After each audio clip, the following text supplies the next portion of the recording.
আপনারা দেখেছেন যে মাননীয় প্রধান উপদেষ্টার লন্ডন সফরের কিছু কিছু বিষয়ে আমরা আপত্তি জানিয়ে এবং প্রশ্ন করে একটা বিবৃতি আমরা দিয়েছি।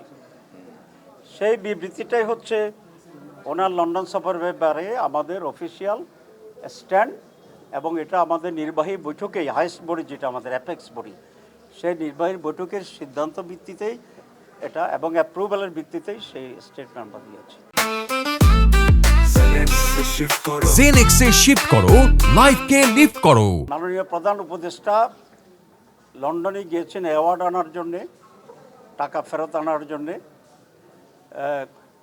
এবং ওনার উপস্থিতিতে বাংলাদেশের অন্যতম বৃহৎ দল Bangladesh nationalist party BNP executive প্রধান বা ভারপ্রাপ্ত প্রধানের সাথে ওনার সেখানে একটা বৈঠক হয়েছে এবং সাক্ষাৎ হয়েছে।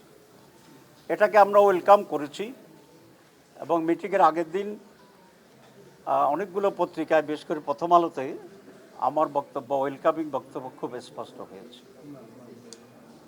2, নির্বাচনের তারিখের ব্যাপারে উনি যে কথা বলেছেন, ডেটের ব্যাপারেও আমাদের তেমন কোনো আপত্তি নেই, কারণ আমরা তো ডিসেম্বর টু এপ্রিল ফ্লেক্সিবিলিটি রেখে নির্বাচনের তারিখ ঘোষণার জন্য আমরা প্রস্তাব করেছিলাম।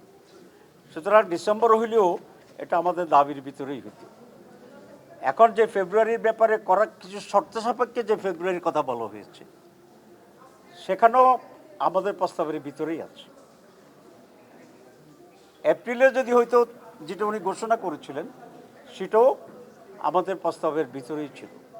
সুতরাং ডেটের ব্যাপারে বাংলাদেশ জামাত ইসলামী পূর্বাহ্নেই একটা টাইমলাইন দিয়েছে, আর আমরা বলেছিলাম আমরা একটা পার্টিকুলার ডেটে ওনাকে ডিকটেট করতে চাই না, রিজিড থাকতে চাই না, আমরা ফ্লেক্সিবিলিটিকে আমরা অ্যাকসেপ্ট করি। এখানেও আমাদের কোনো তেমন আপত্তি নেই।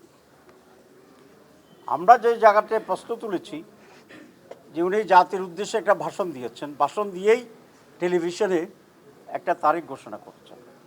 তো এখানে যদি কোনো পরিবর্তন হয় আলাপ আলোচনার মাধ্যমে, এটা হতেই পারে।